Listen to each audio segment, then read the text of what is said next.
This is George. He lived with his friend, the man with the yellow hat. He was a good little monkey and always very curious. George was alone his morning looking at a picture book. Then the doorbell rang.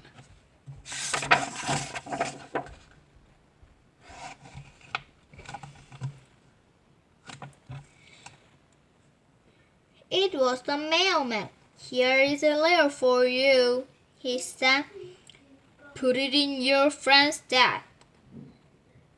Here, read it to you when he comes home."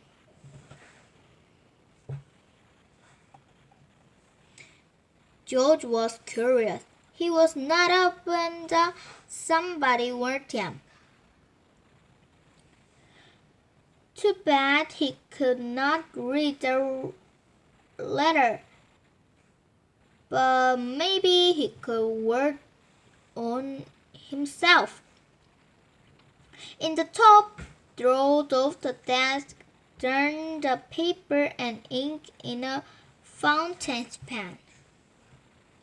George sat down on the floor and began to work, but the pen was dry.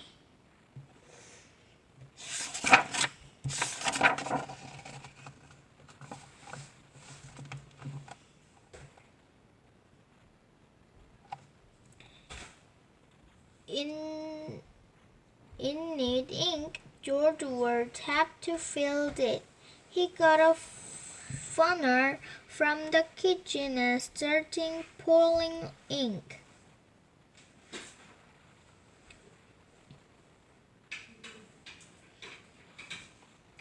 But instead of going to the pen, the ink spilled all over and made a big blue puddle in the floor. It was an awful mess.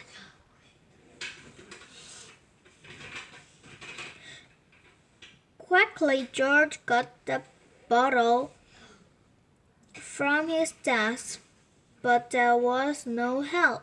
He better grow bigger in the time. George had to think of something else. Why, soap and water, that's what you cleaned up with. From the kitchen shelf, he got a big box of soft powder and poured off the powder over the ink.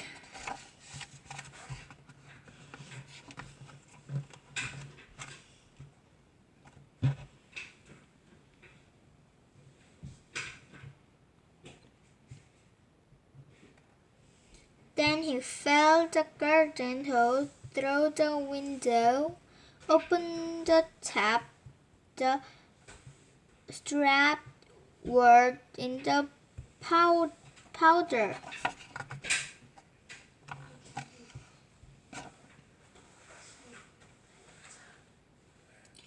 Bubbles began to form, and then some letter, and more letter, and more letter, and more letter.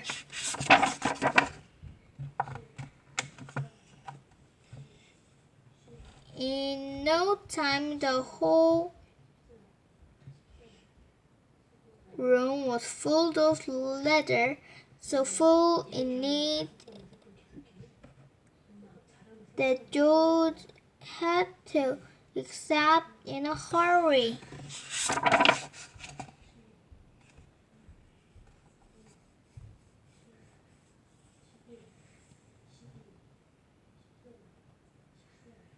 George, when he was safely out of the house, he first turned off the tap. But what next? How could he get rid of all the letters before his friends came home? George sat down in the grass and thought for a long time. Finally, he had an idea. He would get a big shovel and shovel the ladle out to the window.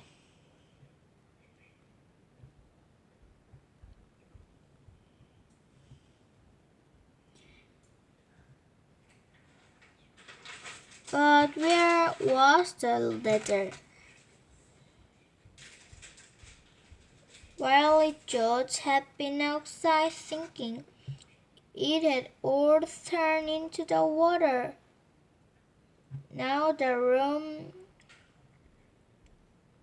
looked like a lake, and he ended up brown like Iceland did. His shovel was used. A pump was that George indeed to get water out.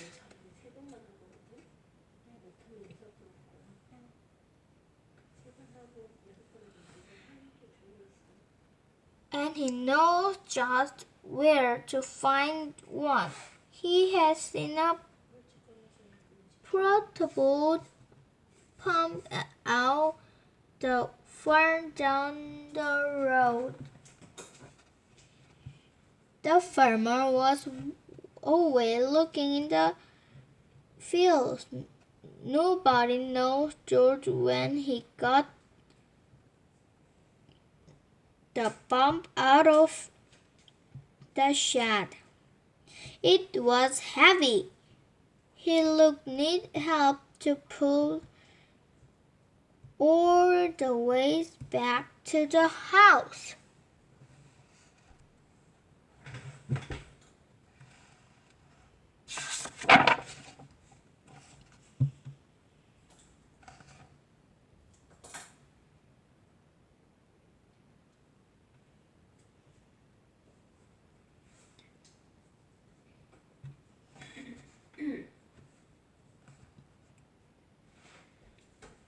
Maybe he could tie the girl to the pump and make her pull it, but just as George was about to slip the rope over his ghost head,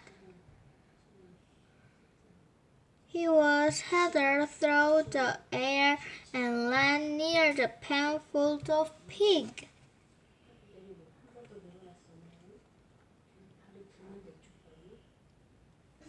The biggest pig was standing near the gate.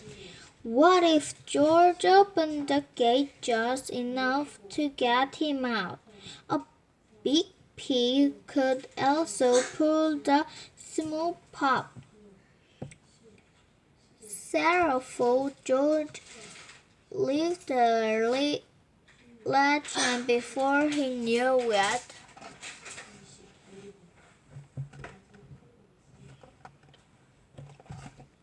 all the pig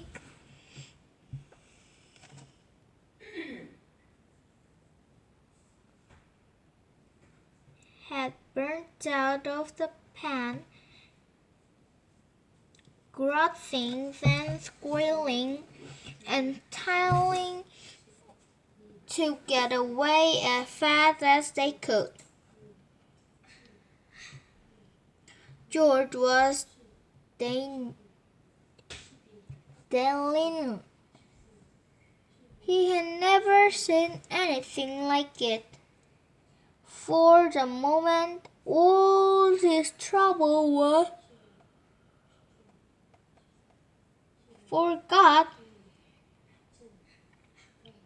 But now the pigs were all gorged and not a single one was left to help him with his pump.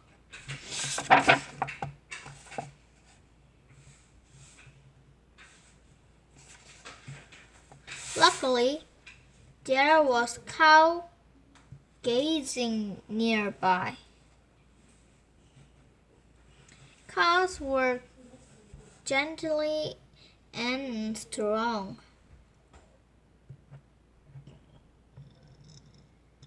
It would mean nothing a cow to pull the pump for them.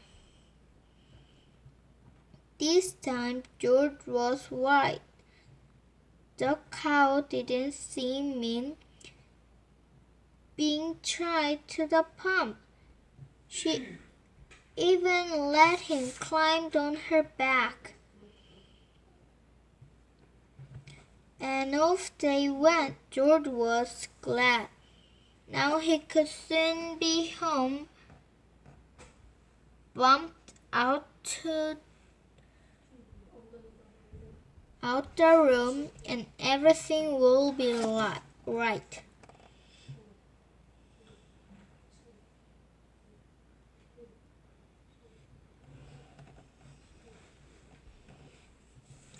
Meanwhile, the farmer and his son had heard the squealing of the pig. They rushed home from the field and their hands full cutting all the pigs. Not until the last pig was safely back in the pen did they had time to look around. And what did they see? A little monkey ride on their cow, mocking off with their pup.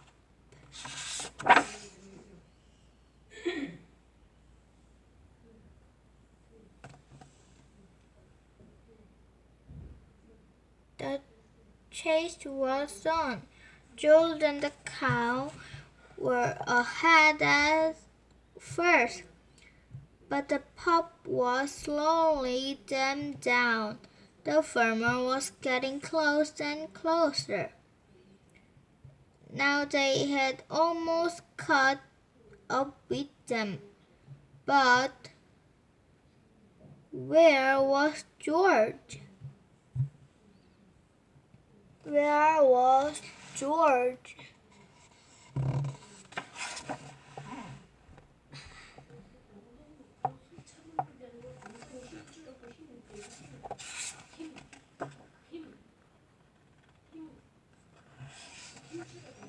Here he was, hiding in the shed.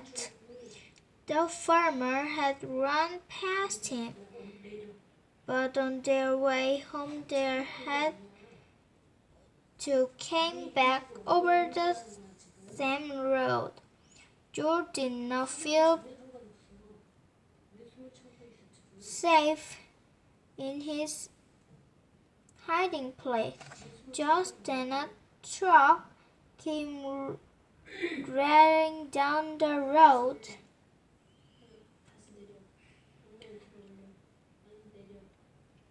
George jumped aboard. Monkeys are good at jumping, and was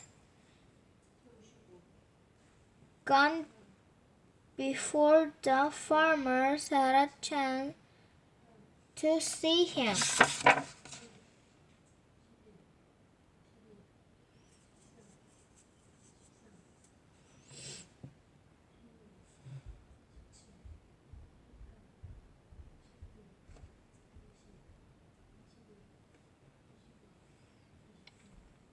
The truck drove up part of town that George had never seen before.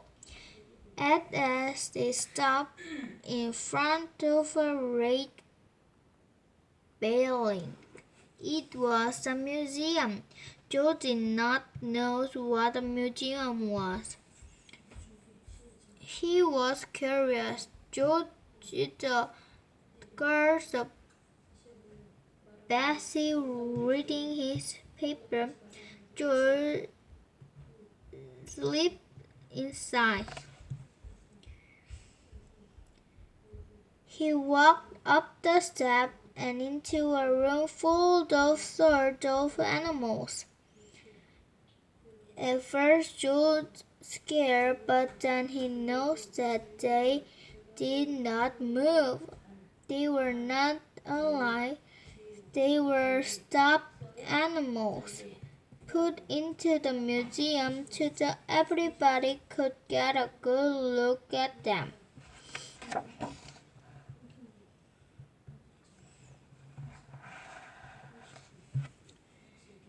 In the next room, George saw something so animals. It took his breath away. It was a dinosaur. George was not scared this time. He knew it was not really. He looked at the dinosaur and then at the baby dinosaur. And then he saw a plum tree full of nuts. George liked nuts. Suddenly he felt very hungry. He had made lunch that day. He would climb up and just then he heard footsteps. He had to sign the gap. But where?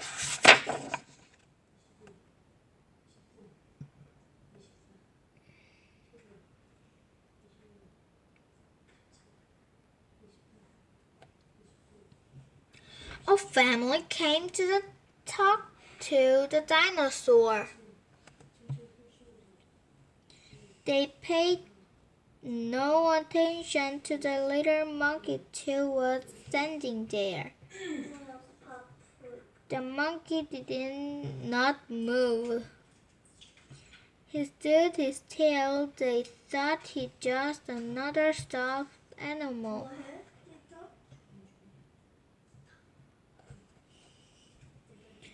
George was glad that they were gone. Now he could pick the nut. He climbed up dinosaur's neck and started to pull those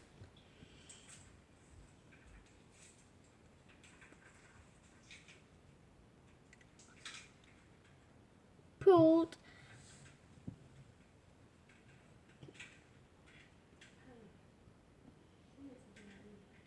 food, but the nut would not come off. George did not know they were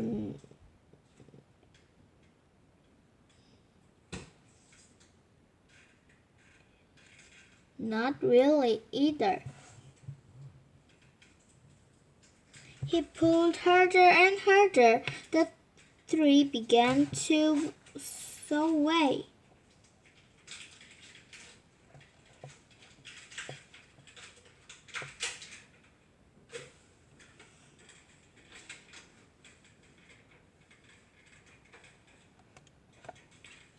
Crash!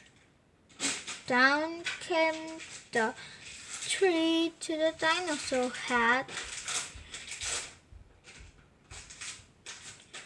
Down came the dinosaur and down came George.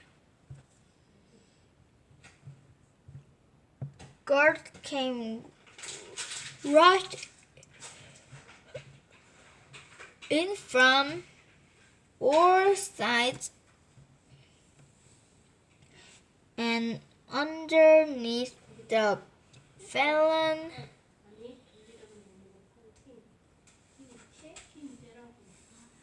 dinosaur they found a little monkey. They pulled him out of their head, both him to Professor Whitman, who was the actor of the museum. Professor Whitman was terribly angry. Lock the naughty monkey up right away, he said, and take him back to the zoo. He must have run away from there.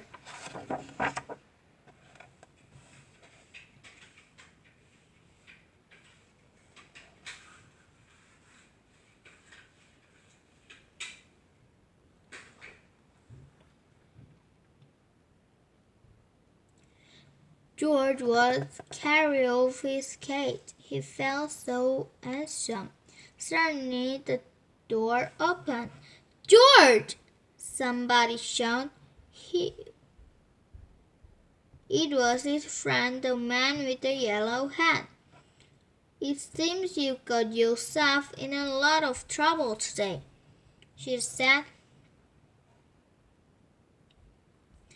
"But maybe his letter there will get you out of it. It's from Professor Wustman.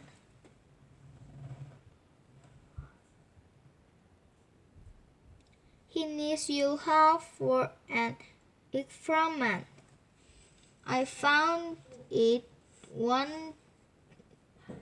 my desk at home, but I couldn't find you anywhere. So I came over here. You talked the professor." George was crying, and this is what the letter says.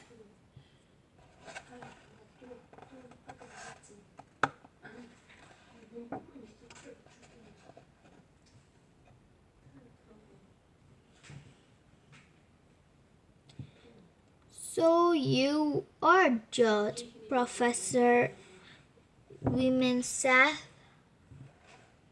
"If I had only known. Of course, everything will be begun. If are you willing to go?" They got the smallest side special stood for George and all the other things he needed for the fight. Then they helped him put them on and slowly him how to use them. When everything was ready, a staff drove up with the special travels screen mounted on it to watch the fight. They all got on and were off the launching site. They checked all the controls of the spaceship, especially the lever that opened the door. George tried it too.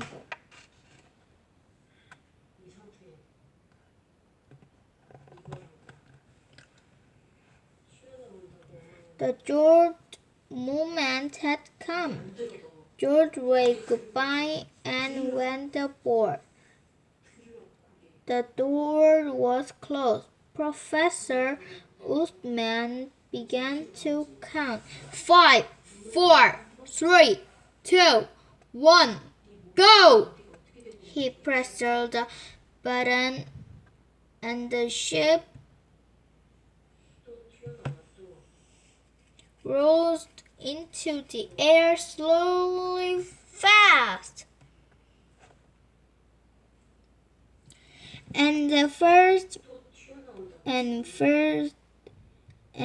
higher until they could no longer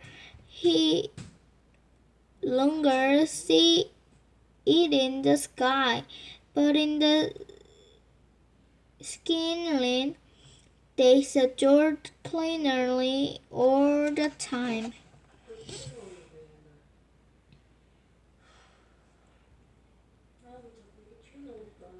Now the moment had come for George to bail out.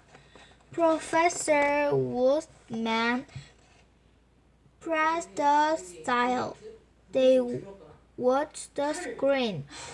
George did not move. Why didn't he pull the lever. In a few seconds, it wouldn't be too late. The ship wouldn't be lost in outer space with George in it. They waited anxiously unless George began to move slowly as if the days he was groping for the ladder.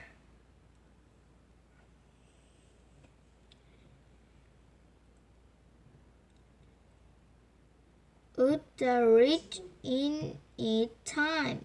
There he had grabbed it. The door opened. Hooray! George was on his way. Out of the blue, an open parade came floating down to the earth. The stock race over the spot there George would land.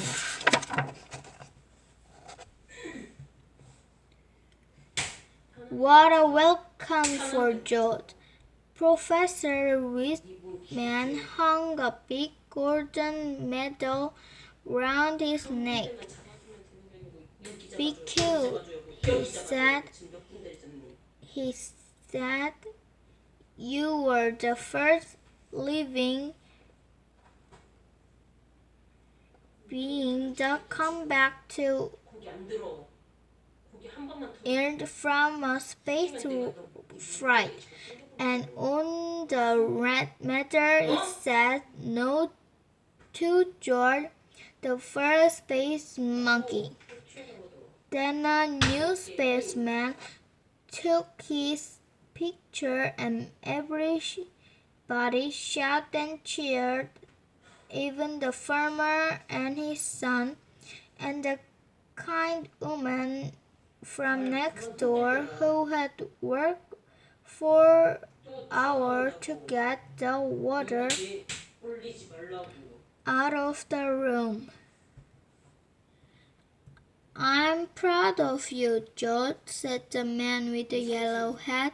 "I guess the whole world it took two of you today. It was the happiest day in George's life."